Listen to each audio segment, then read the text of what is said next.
मित्रों, आपकी बात आपके साथ राकेश मोहन त्यागी यूट्यूब चैनल के आज 12 मार्च के प्रातःकालीन 224वें अंक में आप सभी का हार्दिक स्वागत अभिनंदन। मित्रों, आज की चर्चा का संबंध मैं आज से एक दिन पहले 11 मार्च से करना चाहूँगा और 11 मार्च का क्या महत्व है, इसके लिए मैं आपको इतिहास के कुछ पीछे ले जाना चाहूँगा और वह दिनांक है 11 मार्च 1689। मित्रों, यह तारीख एक ऐसे ऐतिहासिक इस देश के वीर सपूत और अत्याचारों के सामने भयंकर रूप से प्रताड़ित होने के बावजूद भी एक आध दिन नहीं 40 दिन तक जिस पर क्रूरतम से क्रूरतम अत्याचार उस समय के मुगल शासक, जो क्रूरता का दूसरा पर्याय हिंदू विरोधी, सनातन विरोधी, मानवता विरोधी के नाम से पहचाना जाता था, ऐसे औरंगजेब द्वारा जो 40 दिन मराठा शासक छत्रपति संभाजी महाराज को, जो उसके बंदी के रूप में थे, 40 दिन किस प्रकार तिल तिल कर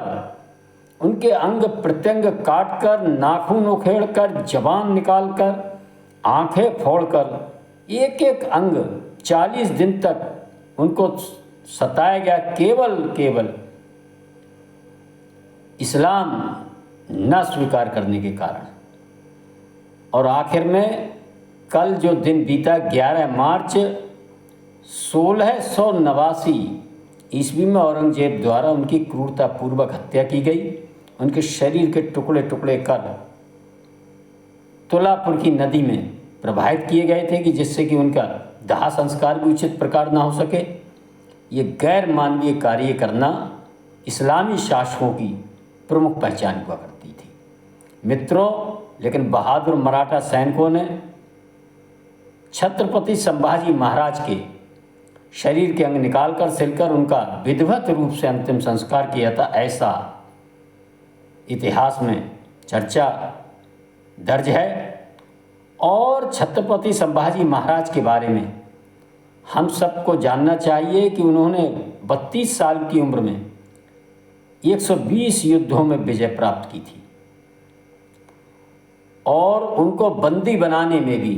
कोई औरंगजेब का बहुत बड़ा पराक्रम नहीं था। उसके पीछे भी जिस प्रकार उनके अपने निकट के रिश्तेदारों की गद्दारी, निजी हित और छोटे छोटे अहंकार के कारण उन्होंने औरंगजेब से मिलकर और गद्दारी कर छत्रपति संभाजी महाराज को गिरफ्तार करवाया था। मित्रों, वर्तमान समय में ये चर्चा नई पीढ़ी के सामने जो प्रकट हुई है और जो जानकारी आई है, उसके पीछे कहीं ना कहीं इस समय वर्तमान समय में जो छावा मूवी विक्की कौशल, इसमें छावा शेर का बच्चा छत्रपति शिवाजी महाराज के बड़े बेटे छत्रपति संभाजी महाराज के इसी बलिदान के ऊपर, औरंगजेब और उनके संघर्ष के ऊपर एक मूवी चल रही है, बहुत सफलता के साथ चल रही है। और नई पीढ़ी के लोगों ने जब उस मूवी को देखा है, औरंगजेब के क्रूरतम अत्याचारों को देखा है और छत्रपति संभाजी महाराज की बहादुरी, वीरता और सनातन व अपने राष्ट्र के प्रति उनके अतुलनीय बलिदान को देखा है, निश्चित ही मन मस्तिष्क झकझोरने वाला अभिनय विक्की कौशल ने किया है। इसके लिए वह बधाई के पात्र हैं। और साथ ही हम सबको भी 11 मार्च 1689 के दिन छत्रपति संभाजी महाराज की जो पुण्यतिथि है, उस अवसर पर उनके चरणों में अपना नमन, वंदन, उनको श्रद्धांजलि देते हुए मेरा आप सभी से विनम्र अनुरोध है कि हम सब छावा मूवी को इस श्रद्धांजलि स्वरूप क्या इतिहास के अंदर छत्रपति संभाजी महाराज की भूमिका है, इसके बारे में ज़रूर देखने जाएं अपने जहाँ भी पिक्चर हॉल में ये मूवी चल रही है, और साथ में अपने नई पीढ़ी के बच्चों को भी ये फिल्म जरूर दिखाएं। मित्रों, इसी क्रम में महाराष्ट्र के अंदर औरंगजेब व संभाजी महाराज की जो चर्चा पूरे देश में एक बार पुनः प्रखरता के साथ होना शुरू हुई। औरंगजेब के कट्टर इस्लामी शासन व उसके किए अत्याचारों के बारे में छावा मूवी ने लोगों के बीच एक पुनः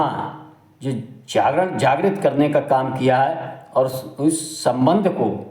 समाज के सामने रखने का काम किया है। इस प्रकरण में समाजवादी पार्टी भी पूरी तरह औरंगजेब के पक्ष में उतरती नजर आ रही है। मित्रों, महाराष्ट्र के समाजवादी पार्टी के विधायक अबू आजमी,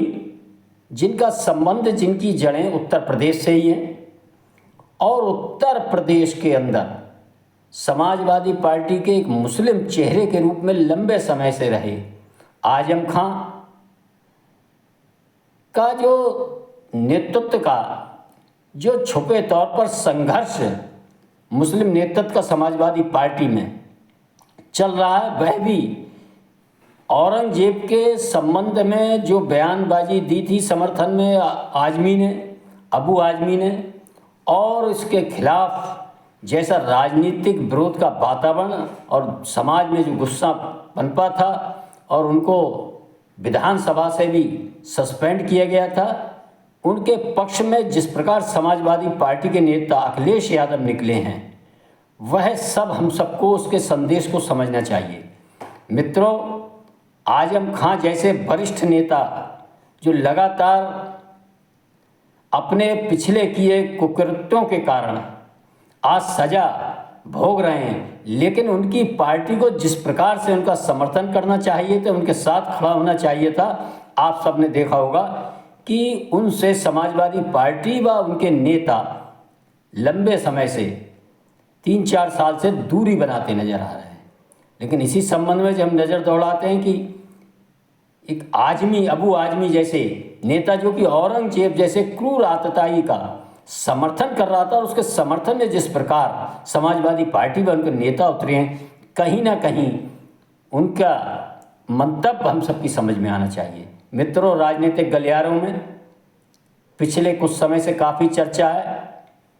कि आजम खां 27 के चुनाव में, आने वाले चुनाव में आप सब देखेंगे निश्चित ही एक अलग राजनीतिक दल बनाने की ओर अपना मन बना चुके हैं, और विभिन्न अन्य दलित नेता व अन्य नेताओं से मिलकर वह चुनाव लड़ेंगे। और इस आज समाजवादी पार्टी के लिए आजम खां को न रखते बनता है न निकालते बनता है, और इस क्रम में मुस्लिम समाज में आजम खां की बजाय आजमी के नेतृत्व को उभारने के लिए अखिलेश यादव जी ने औरंगजेब के समर्थन करने वाले आजमी को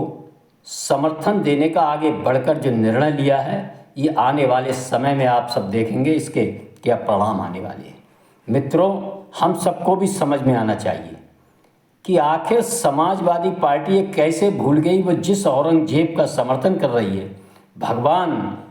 कृष्ण के जन्मभूमि मंदिर का उसने विध्वंस किया था, वहाँ रहने वाली यदुवंशी समाज